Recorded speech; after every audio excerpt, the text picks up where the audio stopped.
तो अफ़शीन थोड़ा-सा बताइए कि आपकी जो अर्ली जर्नी है पाकिस्तान से लेके यूके आने तक की, ये सवाल मैं इसलिए पूछ रहा हूँ कि बहुत से लोग पाकिस्तान में इस वक़्त जो यंग हैं, चाहे वो लड़के हों, लड़कियाँ हों, उनका एक ऑफ़ कोर्स एम्बिशन होता है अपने करियर को डेवलप करने का और पाकिस्तान से निकल के यूके, यूएस, यूरोप या कहीं भी जाने का।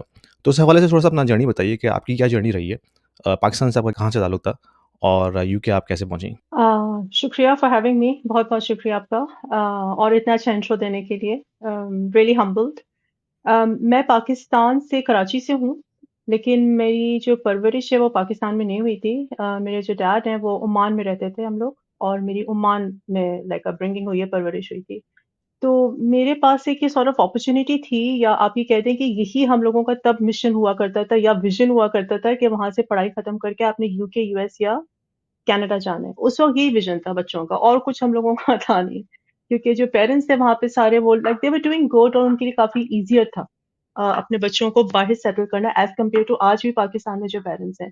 तो that was the only vision we had कि यहाँ से निकल के यूके, यूएस, कनाडा जाना है। मैं यूके इस वज़ह से आई क्योंकि आई जस्ट वांटेड टू। मेरा यूएस की भी कुछ यूनिवर्सिटीज़ में एडमिशन हो गया था बट उस ज़माने में हम लोग के कोई रिश्तेदार होते नहीं थे यूएस में। तो मम्मी-पापा वर लाइक रिलक्टेंट कि अकेली लड़की को कैसे भेजने वाला सीन मेरे साथ भी हुआ। यूके में मेरी बहन थी, वो शादी होके यहाँ पे आई थी, तो मेरे लिए यहाँ पे आना आसान हो गया।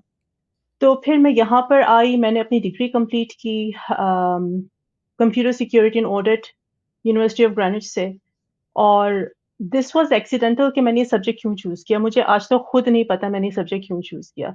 वो कहते हैं ना कि अल्लाह आपको गाइड कर रहा होता है। अगर आप सुनो ना, तो अल्लाह ताला आपको ज़रूर कोई ना कोई अम इट्स एंड बिट्स दे रहा होता है, कोई ना कोई गाइडेंस आपके पास हमेशा होती है। तो ये डिग्री उस ज़माने में बहुत ज़्यादा इट वाज़ मेरे ख़्याल से इसको इतना एडवर्टाइज़ भी कर रहे थे और आईटी वाज़ समथिंग जो मैं शुरू से इंक्लाइन थी टुवर्ड्स और आई वाज़ ऑलवेज़ आईटी सेवी जैसे हम लोग सब होते हैं बड़े होते हुए मतलब अब तो वही ज़माना है। तो आई जस्ट और ये जॉइन्ड कब की बात है? ये किस ईयर की बात है? 2006 2006 अच्छा, उसी टाइम 2000 मैंने भी अपनी एमएस मास्टर की डिग्री की थी यूनिवर्सिटी ऑफ वेस्टमिंस्टर से, तो वो वही टाइम था 2006 और 2007 का। मैंने शुरू 6 में किया था, मेरी डिग्री खत्म हुई है 9 में, 9 जुलाई में 2009 जुलाई में। मेरा बैचलर तो पाकिस्तान से था क्योंकि मैंने इलेक्ट्रिकल में इंजीनियरिंग की थी पाकिस्तान से एनडी यूनिवर्सिटी से, फिर मैं जब यूके आया था, तो फिर मैंने मास्टर्स किया था वहाँ से। तो वो जो पीरियड था 2006 से लेके 2007 का, वो उसमें मेरा मेरा भी जो स्टडी का टाइम था वहीं पे गुज़रा था लंदन के अंदर अच्छा यूनिवर्सिटी ऑफ इंटरेस्टिंग। वेस्टमिंस्टर में। और मेरी ऑफ कोर्स मेरी डिग्री जो थी वो आईटी साइड पे थी, तो फिर तब से मैं जो है वो टेलीकॉम की वर्ल्ड के अंदर ही रहा हूँ पिछले तकरीबन समझ लें 18 साल से।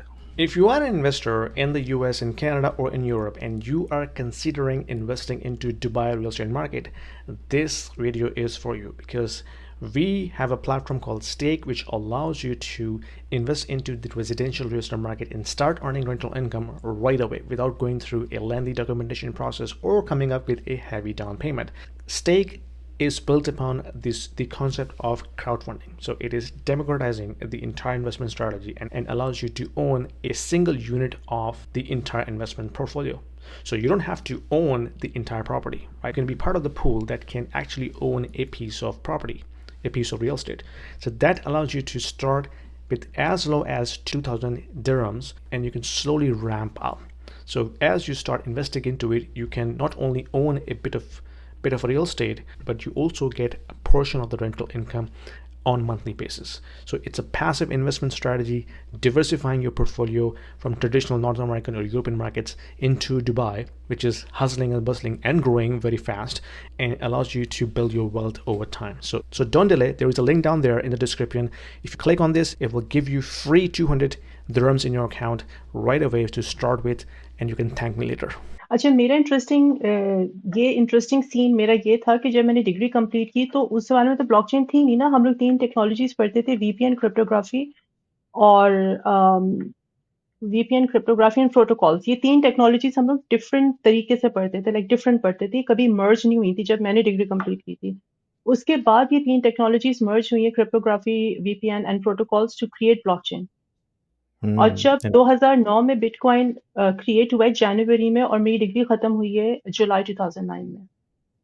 तो इट वाज़ और लाइक लिटरली हाँ, और मुझे याद है कि उस वक़्त क्रिप्टोग्राफ़ी सिर्फ़ अ, एन्क्रिप्शन और सिक्योरिटी की डोमेन में यूज़ हुआ करती थी। यानी कि उस वक़्त मुझे याद है जब मैं भी पढ़ रहा था तो क्रिप्टोग्राफ़ी का मतलब ये था कि हमने किसी भी ट्रांज़ैक्शन को किस तरह से सिक्योर करना है या उसको हमने सिक्योरिटी के जो सॉफ्टवेयर्स हैं या प्रोटोकॉल्स हैं उनमें यूज़ करना है। यानी उसका ब्लॉकचेन से कोई हमने उस वक़्त नहीं, कॉन्सेप्ट सुना ही नहीं था। तो वो ब्लॉकचेन का काफ़ी नाम ही अर्ली नहीं डेज़ था। थे। हाँ, हाँ, ना ब्लॉकचेन का कभी नाम सुना था, ना बिटकॉइन का नाम था क्योंकि बिटकॉइन तो क्रिएट हुआ 2009 में जब 2008 का फाइनेंशियल क्राइसिस आया, बिल्कुल। उसके जवाब में इन लोगों ने हुँ, बिटकॉइन क्रिएट किया था कि इनफ इज़ इनफ और हम लोगों को अब ये फाइनेंशियल हर दूसरे साल की, हर 5वें साल की, 10वें साल का नहीं चाहिए कि तुम लोग फाइनेंशियल मार्केट्स को क्रैश कर देते हो, फिर सब कुछ रीसेट करते हो, तो बड़े ऊपर जो लोग बैठे हैं, वो तो पैसा बना लेते हैं, मगर जो छोटे इन्वेस्टर होते हैं, जो श्रिम्प इन्वेस्टर्स, रिटेल इन्वेस्टर्स होते हैं, they lose a hell lot of money. तो बिल्कुल। उसी की जवाब में 2008 के फाइनेंशियल क्रैश के बाद 2009 में जनवरी में बिटकॉइन आया था। एंड या उस वक़्त पता ही नहीं था कि व्हाट वी वर डूइंग, कुछ पता ही नहीं था, you are young, you are naive, आपको पता ही नहीं था, आप हुँ। बस कर रहे हो, फ्लो में किए जा रहे हो।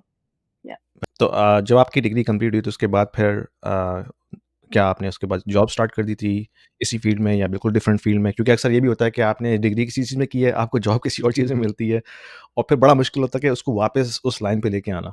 Sorry for the interruption, guys. Please, if you like this content and you get any value out of it, please subscribe and like this because it will help my channel a lot. Thank you very much. Enjoy the video. अच्छा मैं शुरू से ना मैं rebel kind मुझे जो चीज़ चाहिए होती है, वो चाहिए होती है। I never compromise on anything. तो जब मेरा ये डिग्री हम लोगों ने कंप्लीट कर ली और जब जॉब मार्केट में एंटर हुए तो किसी को पता ही नहीं था। इवन यूके में जो रिक्रूटर्स बैठे हुए थे, जो यूके में एम्प्लॉयर्स हैं, उनको पता ही नहीं था ये डिग्री क्या है। तो वो तो मुझे समझते थे मैं कोई एलियन हूँ, मार्स से आई हुई हूँ। एक तो आईटी, उसमें कोई लड़की, उसमें वो भी गोरी नहीं है। तो what is she hmm, doing here? What do you hmm, mean? What do you mean cryptography? What do you mean protocol? What do you mean hmm, network security? You know? तो मुझे जॉब नहीं मिली। कोई हम लोगों को ये बताया जाता था कि तुम्हें 300 एटलीस्ट जॉब्स अप्लाई करोगे, यूके की मार्केट का मैं आपको ज़माने का बता रही हूँ। बिल्कुल। 300 जॉब्स अप्लाई करोगे तो 2-3 से रिप्लाई एक्सपेक्ट करना, जॉब नहीं एक्सपेक्ट करना। तो I was in that mindset कि जॉब मिलना हुँ, बहुत मुश्किल काम है। तो जब मैंने 4, 5, 10 दफ़ा अप्लाई किया, मुझे नहीं मिला तो मैंने कहा यार ये क्या वो है? लाइक दिस इज़ नॉट इतनी मेहनत की है। तो और ऑफ कोर्स बिल्स तो पे करने होते हैं, आई वाज़ स्टूडेंट, बिल तो पे हुँ, करने हैं। तो मैंने क्या करना शुरू किया, जो मुझसे छोटे स्टूडेंट्स हैं ना लाइक नीचे लेवल के, 1 ईयर पीछे, 2 ईयर्स पीछे, तो मैंने उनके रिसर्च पेपर्स और एसेज लिखने शुरू कर दिए। टू अर्न मनी ऑब्वियसली पैसे तो चाहिए। अब और क्या करो, यही सब्जेक्ट आता है और तो कुछ आता भी नहीं था। और वो ऑड्स जॉब आप कब तक करो? टेस्को, हुँ, सेंसबरीज़, स्टारबक्स में आप कब तक जॉबें करोगे? Like that's not your career, right? हुँ, तो बिल्कुल। मैंने इस तरीके से स्टार्टेड। तो डिग्री में तो मैंने जितना नहीं पढ़ा था, मैंने जब ये रिसर्च पेपर्स लिखती थी मैं छोटे बच्चों के, उसमें मैंने एक्चुअली पढ़ा। मैंने एक्चुअल रिसर्च करना तब शुरू किया क्योंकि यू हैव टू, राइट? आपको उनको ए ग्रेड लेकर देना है, आपको बी ग्रेड, उनको बी क्लास का पेपर है या और सस्ता अगर पैसे कम चार्ज करो तो बिल्कुल सी कैटेगरी का पेपर लिखो। बट एनीवेज़ अगर आपने ए उनको दिलाकर देना है तो you have to really understand what you are saying and writing. और उस बिल्कुल। ज़माने में plagiarism was like very strict. कोई चैट जीटीपी वगैरह तो होता नहीं था। कोई ट्रेडिंग बॉट्स सॉरी कोई बॉट्स तो होते नहीं थे जो आपके प्लेजरिज्म को डिटेक्ट कर लें, राइट? तो you have to be very, very, very careful एक-एक वर्ड आपको प्लेजरिज्म में ना आ जाए। यू सी तो मैंने तकरीबन 4-5 साल या पता नहीं 6 साल ये काम किया है। अच्छा, रिसर्च यानी पेपर्स लिखे कि थे।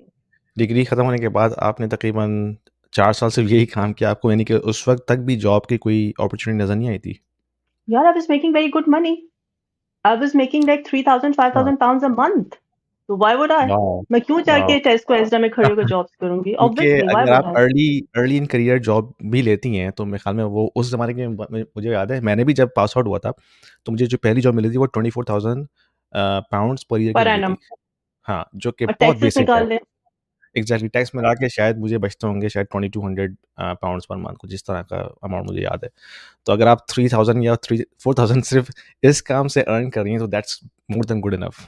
आई वाज़ मेकिंग अराउंड हुँ, 5000। मतलब मुझे क्या था, मुझे तो सिर्फ़ मज़े ही करने थे ना। अपना रेंट पे कर दिया फ्लैट का और फिर बाकी आपने शॉपिंग कर ली, मेकअप खरीद लिया, मज़े कर लिए, घूम लिए, फिर लिए, हॉलिडेज़ कर ली। तो इट वाज़ राइट। फन। तो मैं अच्छे पैसे कमाई थी, मुझे क्या ज़रूरत थी मैं ऐसे टेस्को में जाऊँ। आई वाज़ सेल्फ एम्प्लॉयड, मैं सेल्फ एम्प्लॉयड रजिस्टर्ड थी। तो हुँ, उसपे यू नो आपको पहले 2 साल काफ़ी वो भी मिल जाती है गवर्नमेंट की तरफ से लीनियंसी। और फिर मैं भी पीएसडब्ल्यू पे थी, पोस्ट स्टडी वर्क वीज़ा पे। तो मेरा सिर्फ़ टारगेट ये था कि यहाँ पे अपने पासपोर्ट को कैसे सिक्योर करना है। I had um, nothing else to do and I come from अल्हम्दुलिल्लाह I come from a very financially secure background. My mom dad are like quite doing good.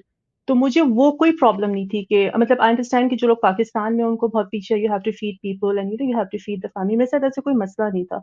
The thing is I was always focused. मैंने कभी compromise नहीं किया कि अच्छा यार ये job नहीं मिल हुँ, रही तो मैं टेस्को में जाके कर लेती हूँ। I mean I am not saying कि मैंने टेस्को में जॉब नहीं किया, मैंने टेस्को में तो खैर नहीं किया, नहीं टेस्को में भी मैंने किया है, टेस्को, सेन्सबरीज़, स्टारबक्स, वो इन तीनों स्टूडेंट लाइफ में जगहों पे सब मैंने करते स्टूडेंट लाइफ मैंने सब किया है, बट आई वाज़ हैं। लाइक कि यार खत्म हो गया, बड़े होना है, स्टूडेंट कब तक रहना है, you have to get serious. तो I was doing good, so I didn't मैंने नहीं करा, मुझे जॉब नहीं मिली फिर कभी। और शुक्र है नहीं मिली, बिकॉज़ मेरा कभी जॉब माइंडसेट था ही नहीं, मेरा कभी भी जॉब वाला माइंडसेट नहीं था। मेरा अभी भी ये कि मेरा जॉब माइंडसेट नहीं है। I don't want to be a corporate slave, I don't want to be a slave for anyone, I don't want to work for anyone's dream, I will work for my own dream. तो जो आपने काम शुरू किया था research paper लिखने का, तो that itself like a good idea to kind of build a business around, तो उसको फिर आपने क्यों एक्सपेंड नहीं किया? I was tired. आप पता है मैं बहुत जल्दी बोर हो जाती हूँ चीज़ों से, मेरा एक ये भी प्रॉब्लम है। I get very much bored. मैं बहुत जल्दी हुँ, बोर हो जाती हूँ and I am also neurodivergent. Like autism के जो हाई स्पेक्ट्रम होता है ना, highly functional autistic, I am highly functional autistic, I am neurodivergent. तो मेरे लिए किसी चीज़ पे either I am hyper focused और I don't care and I just um, keep experimenting, that's how I am. इस तरह मेरा ब्रेन डिज़ाइन्ड है या व्हाटएवर आप कह लो। तो I earn money, I was bored and I wanted to do something, और फिर मैंने बिटकॉइन लेना शुरू कर दिए थे, और फिर ऑफ कोर्स बिटकॉइन का आपको पता है, जब आप उसकी प्राइस को ऊपर जाते देखते हो तो आपको जो हाई मिलता है। और उस ज़माने में तो हम लोगों के पास एक्सचेंजेस तो होती नहीं थी। ये हुँ, वेबसाइट्स होती थी, बेसिक किस्म की वेबसाइट जिस पे फोरम्स थे, जिस पे मैं और आप बैठ के बातें कर रहे हैं, अच्छा यार बिटकॉइन ले लिया, अच्छा तुम ले लो, अच्छा मैं तुम्हें अभी भेज देता हूँ। और फिर द वेरी इंटरेस्टिंग थिंग कि जब मैंने ट्रेडिंग में आई तो there were no YouTube channels, कोई कंटेंट नहीं था। मुझे याद है मैं फॉरेक्स की जो फोरम्स होते थे ना, उनमें घुस जाती थी और फिर वहाँ पर जाके बेइज़्ज़ती होती थी मेरी क्योंकि मैं बिटकॉइन, क्रिप्टो की बातें करती थी और वो कहते थे it's a scam, you are a um, scammer. तो ये वो तो जो अभी भी वर्ड है लोग ना कहते स्कैम, हैं। अभी अभी भी मुझे कहते हैं, तो ये जो वर्ड हाँ, स्कैम है तो मैं बचपन से सुनती आ रही हूँ, मैं स्कैम हूँ, बिटकॉइन स्कैम है। But yeah you have to block, you have to be so focused कि आप क्या कर रहे हो। तो इतनी अर्ली उस वक़्त तो बिटकॉइन खुद इतना यंग था, तो आपको उस वक़्त इतना एक्सपोज़र कैसे मिला था बिटकॉइन के बारे में? See the thing is, as I said I am hyper focused, right? तो मुझे जो चीज़ समझ में आती है फिर मैं मुझे वही चीज़ समझ में आती है। फिर मुझे उसके अलावा कुछ दिखता नहीं है। तो because I studied hmm, it and somehow I knew कि 2000 देखो 2008 का जो फाइनेंशियल क्राइसिस था ना, it was a eye opener for many. अगर आप उस वक़्त अवेक थे, अगर आपका कॉन्शियसनेस लेवल उतना हाई था उस वक़्त, तो यू न्यू कि यार ये क्या तमाशा है, हर 10 साल बाद ये लोग मार्केट क्रैश कर देते हैं, व्हाई? और फिर हुँ, बिग वेल्स पैसा बना के चली जाती हैं। तो आई वाज़ लाइक बिलीवर कि this there has to be something else. अब मैं तब इतनी कन्विक्शन से तो नहीं कह सकती थी it has to be bitcoin, लेकिन I knew that there has to be something else. This is not how the world can work all the time. फिर उस ज़माने में यूट्यूब नया-नया आया and there was a lot of consciousness जो हम लोग के अराउंड बिल्ड हो रही थी। आपको बहुत अवेयरनेस मिल रही थी, आपको बहुत फ्री की एजुकेशन मिल रही थी, आपको बहुत एक्सेसिबिलिटी आराम से हो गई थी towards financial matters, financial education etcetera etcetera. तो आई वाज़ वेरी रिलक्टेंट कि दिस हैज़ टू वर्क, और अगर बिटकॉइन नहीं होगा तो उसकी जगह इससे सिमिलर कोई चीज़ आ जाएगी। But it has to be bitcoin. और फिर वो $0 से होके वो $300, $1,300, $2,000, 10,000, 20,000, 30,000, now we are talking about 90,000 and 100,000 bitcoin in um. Only 10, 12, 14 years. अच्छा, मेरा भी फाइनेंस से कोई बैकग्राउंड नहीं है, और जैसे मैंने बताया कि मैं इंजीनियरिंग बैकग्राउंड से हूँ, लेकिन मेरा शुरू से ये था कि मुझे क्यूरियोसिटी थी कि यार ये मतलब ये किस तरह बैंकिंग सिस्टम चलता है, ये इकॉनमी कैसे चलती है, ये पैसे कैसे छप जाते हैं, कौन छापता है, किसका इंटरेस्ट है?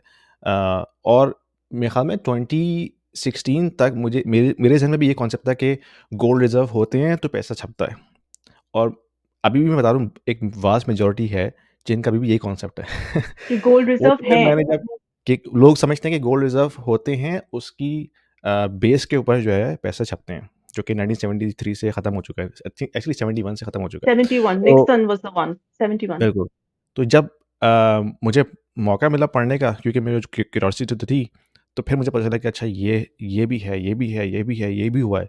तो ऑफ़ कोर्स फिर मुझे थोड़ा-सा इसमें अवेयरनेस आनी शुरू हुई, और फिर क्योंकि मुझे इंटरेस्ट था तो मैंने फिर इसके ऊपर कंटेंट बनाना भी शुरू किया। तो मेरा मेरा चैनल भी 2020 से शुरू हुआ था पैंडेमिक के बाद से, और शुरू में मेरा फ़ोकस था मैक्रो की तरफ कि मैक्रो इकोनॉमी को मैं कवर करूँ कि भई दुनिया में इस वक़्त क्या हो रहा है। जियोपॉलिटिकल जो इंसिडेंट्स हैं वो कैसे इम्पैक्ट करते हैं फाइनेंशियल मार्केट्स को। फिर ये डेट मार्केट कैसी है, बॉन्ड मार्केट कैसी है, ये किस तरह काम करती है, इनका क्या इम्पैक्ट होता है, यील्ड्स वगैरह सारा कुछ। तो उससे मेरा इंटरेस्ट मेरा डेवलप होना शुरू हुआ। वरना मेरा कोई बैकग्राउंड नहीं था फाइनेंस का।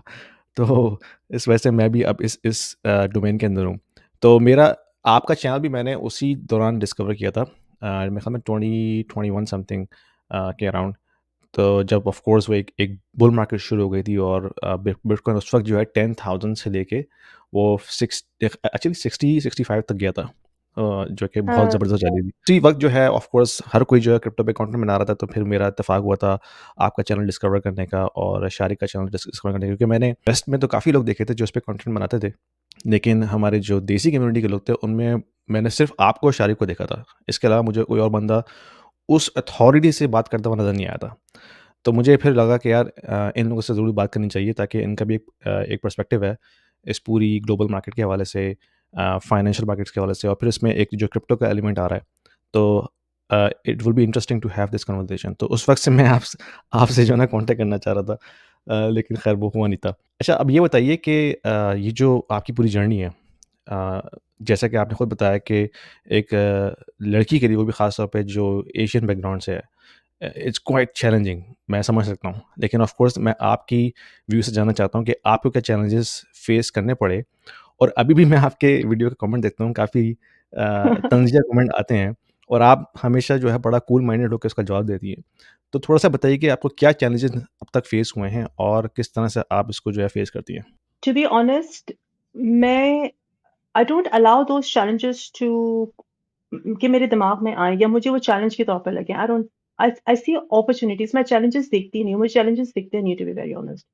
मुझे हर चीज़ एक अपॉर्च्युनिटी दिखती है, आइदर टू विन और आइदर टू लर्न, कि क्या तो मैं इसमें जीत जाऊँगी, इस चैलेंज को, या जो मुझे मैं अपॉर्च्युनिटीज़ को कहती हूँ, या मैं इससे कुछ सीख जाऊँगी। यही मेरा 2 माइंडसेट है। तो और मैंने बहुत अर्ली ऑन, जब मैं यहाँ पे जॉब अप्लाई करती थी एम्प्लॉयर्स के सामने, तो मैंने बहुत जल्दी उनको देख लिया था। हालाँकि हम लोग का दिमाग होता है कि गोरा जो है वो बहुत ओपन माइंडेड है और गोरे जो हैं वो आपको एम्ब्रेस करते हैं और वो डाइवर्सिटी को एम्ब्रेस करते हैं और आपको इक्वल जॉब अपॉर्च्युनिटीज़ मिलती है। हम लोग इस माइंडसेट, एटलीस्ट मैं इस माइंडसेट से यूके में आई थी। अ, और एक लिहाज़ से मेरे लिए अच्छा भी था कि मैं पाकिस्तान में पली-बड़ी हुई नहीं, तो मुझे पता ही नहीं है कि वहाँ के चैलेंजेज़ क्या हैं, अदर दैन जो मैं ड्रामों में या लोगों से सुन लूँ, देख लूँ या सुन लूँ। तो मैंने कभी मेरे दिमाग में चैलेंजेज़ के तौर पे लिया ही नहीं है। मैं हमेशा अपॉर्च्युनिटी देखती हूँ। तो अगर अगर कोई आके कोई ट्रोल करता है, तो मैं ये देखती हूँ, मैं ये सोचती हूँ कि what is there to learn from me? ये क्या ऐसी बात कर रहा है जो मेरी किसी अंदर की इनसिक्योरिटी को ट्रिगर कर रहा है, and I will work on that insecurity, कि अच्छा, अगर फॉर एग्जांपल ये कह रहा है कि इस तरह नहीं इस तरह है, तो do I need to improve something? मैं जाके फिर उसको रिसर्च करती हूँ कि जो मैंने बात की और ये जो बंदा ये बात कर रहा है, तो मैं सही हूँ या ये गलत है, या what do I need to learn और एक्सपैंड माय विजन? तो मेरा है ही नहीं चैलेंजेस वाला mindset. I always see opportunities to learn और टू विन। आई नहीं, ये कांट से काफ़ी कि मैंने कोई इम्पोर्टेंट होता है चैलेंज। क्योंकि ख़ास तौर पे जब आप अपने आप को सोशल मीडिया पे एक्सपोज़ करते हैं, चाहे वो मर्द ही क्यों ना हो। कभी-कभार तो आपको इस तरह के मैसेजेस मिलते हैं कि आपका वाक़ई में जो है ना ब्लड प्रेशर बॉयल होना शुरू हो जाता है।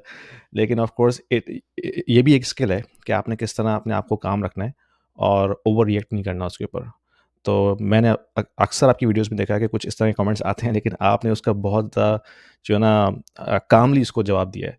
तो दैट्स समथिंग वेरी इम्पोर्टेंट कि जो हर किसी को सीखना चाहिए, क्योंकि ख़ास तौर पे अगर आप सोशल मीडिया पर आपको एक्सपोज़ कर रहे हैं तो ऑफ़ कोर्स आपको हर तरह के कमेंट्स आते हैं, हर तरह का ट्रोलिंग होती है, लाइक्स भी होते हैं, डिसलाइक्स भी होते हैं, ऑफ़ कोर्स उसके ऊपर क्रिटिसिज़्म भी होता है, तो it's very important to control your calmness. अच्छा, ये बताइए कि आप जब आपने 4 या 5 साल वो जो रिसर्च पेपर का काम किया, उसके बाद फिर आप इस इंडस्ट्री में किस तरह से आईं? मैंने बिटकॉइन खरीदना शुरू किया ऑफ हुँ, कोर्स, ट्रेडिंग शुरू की और अपने आप को लाइक फिर यूट्यूब पे बड़ा अच्छा कंटेंट आना शुरू हो गया जो आपको टीच करते थे। पहले फॉरेक्स के जो लोग आहिस्ता-आहिस्ता क्रिप्टो में आ रहे थे ना, जिन्होंने हुँ। फॉरेक्स में या जिन्होंने नैस्डैक में या जिन्होंने और फाइनेंशियल मार्केट्स में अपना लिटरली लोहा मनवाया हुआ था, फिर उन लोगों ने आहिस्ता-आहिस्ता क्रिप्टो की मार्केट को टैप करना शुरू किया कि अच्छा, लेट्स टेस्ट द वाटर्स। 0 से $300 का हो गया। 0 से 2000 का हो गया, तो एक स्टार्टेड कैचिंग द अटेंशन, तो वहाँ से फिर यूट्यूब पे कंटेंट आना शुरू हुआ और सब गोरे कंटेंट बनाते थे, कोई देसी नहीं होता था उस ज़माने में। तो वहाँ से मैंने लर्न करना शुरू किया, फिर एक्सचेंजेज़ आई, फिर सारी चीज़ें मेरे सामने हुई। बट द थिंग इज़ कि जो इंस्पायर मैं इस वज़ह से हुई थी उर्दू में कंटेंट क्रिएट करने के लिए, क्योंकि मैं ये सोचती थी, और जो आपने मुझसे कहा ना कि मैं ट्रोल्स को किस तरह लेती हूँ या मैं चैलेंजेस को किस तरह लेती हूँ, तो आई स्टार्टेड थिंकिंग कि अगर मैं अंग्रेज़ी में वीडियोज़ बनाऊँगी तो there is so much good content, why would someone come and watch me, right? Uh, लेकिन अगर मैं उस ज़बान में बनाऊँगी जो मेरी ज़बान है, जो कि उर्दू है, और I can tap the market, not क्योंकि बाय द वे मेरी कोई वीडियो मोनेटाइज़ नहीं है, कोई मेरी मोनेटाइज़ेशन नहीं है इन वीडियो से, लाइव स्ट्रीम से, I don't earn a Penney from these videos, क्योंकि अच्छा। मेरा माइंडसेट है, हाँ, मेरी कोई मोनेटाइज़ेशन वो नहीं है। उसकी क्या आई वजह है? डोंट बताती हूँ मैं उसकी वजह क्या है। क्योंकि मैं ये काम कम्युनिटी सर्विस के लिए करती हूँ। I genuinely want people in Pakistan and India, या जो भी मेरी ज़बान समझते हैं, कि वो मेरी नॉलेज से फ़ायदा उठाएँ and make money. I have this community mindset. I believe in serving the community. I believe कि community को आप जितना अल्लाह के बंदों के साथ इल्म बाँटोगे, अपना जो भी चीज़ है, आपके पास दौलत है, इल्म है, कोई हुनर है, कोई स्किल है, व्हाटएवर यू हैव, अल्लाह ताला ने सबको कुछ ना कुछ दिया हुआ है, राइट? हुँ, आप हुँ। अगर अल्लाह के साथ बाँटोगे तो अल्लाह आपको बहुत बड़ी तरीके से रिवॉर्ड करेगा, as compared to these little monetization $2000 $5000, that's what I think. और जब बिल्कुल। भी मैंने ये सोचा भी है कि लेट्स स्टार्ट मोनेटाइजिंग, मेरे व्यूज़ और मेरी लाइक व्यूज़ तो छोड़ दो, मेरे दिमाग में वो चीज़ आती ही नहीं है that can actually connect with the audience. Hmm, अगर मैं ये सोचूँ ना कि अच्छा यार, अब इस वीडियो पे मैं काम करती हूँ और यहाँ से मैं $5000 बना लूँगी इस वीडियो को मोनेटाइज़ करके, तो I can not connect to my audience. Hmm, they don't connect with me. When you are raw and when you hmm, are fearless, then you are raw, right? जब आप फियरलेस होते हो, जब आपको इस चीज़ का कोई फ़र्क नहीं पड़ता कि यार कोई मेरी बात कैसे ले, आई डोंट केयर मोनेटाइज़ेशन हो रही है, नहीं हो रही है, I don't seriously care. I just want to put my content out there because मुझे पता है कि मेरी नॉलेज किसी न किसी को फ़ायदा पहुँचा जाएगी। Then you are raw and people hmm. Need to hear the raw content. आपको नहीं सुनना, सेंसिटिविटी लाइक आ फॉर जाती है ना उसके अंदर। हाँ। ऑथेंटिसिटी आ जाती है ना, और हुँ, मुझे लगता है I am very spiritual person, और मुझे लगता है कि authenticity is the highest vibration you can vibrate at any human. और अगर आप ऑथेंटिक होते हो तो आप अपनी ऑडियंस से भी कनेक्ट होगे, आपकी ज़बान में भी तासीर होगी, आपकी इल्म में भी असर होगा, लोग आपको सुनेंगे भी, लोग आपको मानेंगे भी, because I am not selling anything. मैंने हुँ, 2 साल बीच में ग्रुप रन किया था, ट्रेडिंग का ग्रुप, जहाँ पे मैं सिग्नल्स पोस्ट करती थी, कोर्सेज़ भी कराती थी, ट्रेडिंग भी सिखाती थी, and it was a headache for me. It was a headache. I was earning good money. Again, I was earning like 10,000, $11,000 a month, but it was a headache. I was not enjoying it. मैं enjoy नहीं करती थी। तो I thought कि what am I doing? ये सब पैसे इतनी हेडेक करके तो मैं ट्रेडिंग से भी कमा सकती हूँ। Why am I doing that? तो फिर देन आई रियलाइज़ कि ओके, क्योंकि मैं अपने ऑडियंस से डिस्कनेक्ट हुई हुई हूँ। क्योंकि मेरा फ़ोकस मुस्तकिल था, ट्रेडिंग ग्रुप पे सिग्नल पोस्ट करने, सुबह 5 बजे उठो, चाइना की मार्केट जाग रही है, तो यूएस की मार्केट जाग रही है, तो यूके की मार्केट सो रही है। इन्हीं चीज़ों में मेरा कांस्टेंट दिमाग होता है, क्योंकि you have to post the signals, हाँ, right? You have to give them good trades. So I बिल्कुल। was और disconnected trading from my trading Sorry itself for sorry for the interruption, guys. If you are new in crypto and you're looking for an exchange to start crypto journey today, check the link in the description below. I have a link for the Coinbase platform, which will give you $10 worth of BTC for free if you start using my link. Enjoy the trading and get back. Let's get back to the trading video. Itself जो है वो काफ़ी busy काम है, यानी कि शुरू में कुछ अरसे मैंने भी करके देखी थी, जो डे ट्रेडिंग के जो काम होते हैं, लेकिन it takes a lot of energy out of you, यानी कि अगर आप या तो कुछ नहीं कर रहे तो फिर तो आप अपना फुल टाइम लगा सकते हैं, लेकिन अगर आपके पास एक फुल टाइम जॉब है, फैमिली है, तो फिर तो आप ऑलमोस्ट जो है ना 24 आवर्स ऑक्यूपाइड रहते हैं। तो that also impacting my health as well, क्योंकि फिर मैंने सोचा कि ये तो इतना एनर्जी इंटेंसिव काम है, यानी कि अगर आपने डे ट्रेडिंग के हवाले से कंटेंट क्रिएट करना है या सिग्नल्स देने हैं या अपने लिए भी डे ट्रेडिंग के लिए रिसर्च करनी है, इट टेक्स अ लॉट। ये सारे न्यूज़ आर्टिकल्स आप पढ़ें बैठ के, फिर आप सारे फोरम्स में जाएं, फिर आप लोगों की जो कमेंट्स को पढ़ें, फिर चार्ट्स को देखें। It is a lot of work for sure. मैं अभी भी ट्रेडिंग करती हूँ, लेकिन मैं अपने लिए करती हूँ। उस वक़्त मुझे प्रॉब्लम क्या आ रही थी, because I was working with a group of 200 300 people. तो उन सारों की जो एनर्जीज़ थी ना, अच्छा, एक बहुत बड़ा मसला है जो मैंने अपनी कम्युनिटी में देखा है। People are willing to learn, but they are so much in fear. उनको इतना खौफ रहता है, उन्हें हर वक़्त they are constantly in a fear mode, हमारे पैसे ना डूब जाएँ, हमारा $5,000 ना डूब जाए, हमारा $20,000 ना डूब जाए, ये कितने एक्स करेगा, ये कितने परसेंट करेगा। They are constantly chasing money Hmm. And they are disconnected from Allah, और अपने ईमान को वो लोग डाइल्यूट किए जा रहे हैं बिकॉज़ दे आर कांस्टेंट, क्योंकि ईमान, अगर आप फ़ियर में हो तो फिर आपके अंदर ईमान नहीं है, राइट? और अगर आपके अंदर ईमान है तो फिर आपके अंदर फ़ियर नहीं है। ये दोनों चीज़ें कोएग्ज़िस्ट हो नहीं सकती हैं। तो I was absorbing a lot of negative energy from the group because they were constantly, not that they were bad people, they wanted to learn, they had Hmm. the money to trade, लेकिन I was constantly absorbing their negative energy. तो मैंने कहा यार I don't want to do it. I'll go back to educating and training them and teaching them and I enjoy that. मैं उसमें बहुत खुश हूँ and I'll trade for myself. मैं अभी भी trade करती हूँ. मैं futures trade बहुत, मैं pro futures trader हूँ. And I don't think so कि कोई इतनी आराम से claim करेगा बैठ के कि like कि मेरे 70% success rate है when it comes to futures trading. But I do it for my self because I know कि अगर मैं सारा पैसा आज लूज भी कर दूंगी, अभी अगस्त में I was on my holidays and I lost $10,000 and I was spending around $15,000 on my holidays and here I lost $10,000 and I was fine. मैंने अपनी हॉलीडे पूरे मजे किए, मैंने पूरा एंजॉय करके आई, मुझे एक दफा भी ये नहीं हुआ कि $10,000 मेरे डूब गए। लेकिन अगर वही $10,000 जो हम लोग की कम्युनिटी की मैं बात कर रही हूँ ऑन एवरेज आम इंसान की, तो वो अपने हॉलीडेज का सत्यानाश कर देगा। Hmm. So I Get am that. happy to lose money because I don't chase money, because I don't think money is above me. हम लोग देसी मेंटालिटी है कि we put money on the pedestal. हम लोगों ने पैसे को ना pedestal पे रखा हुआ है। तो Hmm. when you trade and invest from the fear, you are guaranteed to lose it.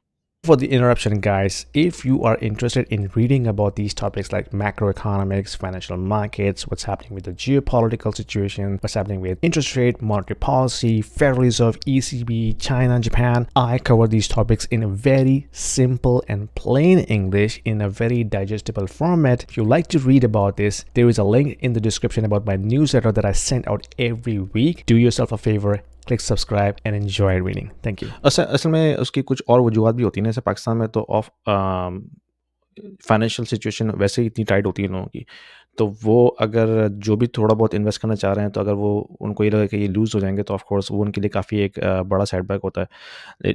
लेकिन जो लोग वेस्ट में रहते हैं, तो उनके पास डिस्पोजेबल इनकम जो है वो थोड़ी सी कंपेरेटिवली ज़्यादा होती है, तो वो उस लिहाज से उनको इतना जो है वो खौफ नहीं होता, क्योंकि उनको पता है कि मैं रिकवर कर लूँगा बाद में 6 महीने में, साल में, जो भी है। लेकिन पाकिस्तान जैसे मुल्क में रहते हुए जो लोग बेचारे बड़ी मुश्किल से पैसा जमा करते हैं इन्वेस्टिंग के लिए, अगर वो डूब जाए तो फिर वो उनके लिए बड़ा सेटबैक होता है।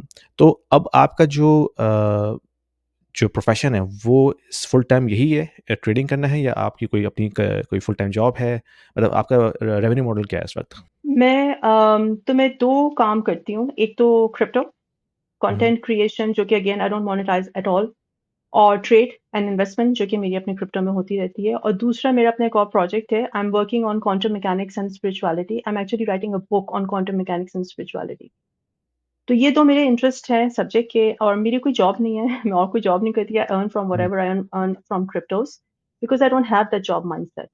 हुँ, मुझे कोई इंटरेस्ट नहीं है किसी के ड्रीम्स के लिए काम करने में। अपने ड्रीम्स के लिए काम करूँगी and I am, and the thing is, see आपने कहा ना कि पाकिस्तान में लोगों के पास इतने पैसे नहीं होते। I do understand that. और जैसे बहुत सारे लोग अभी नए जॉइन कर रहे हैं बिटकॉइन, सॉरी, क्रिप्टो की मार्केट को, मैं उनको ये कहती हूँ कि अगर तुम फ़ियर में हो ना, तो अभी मत जॉइन करो।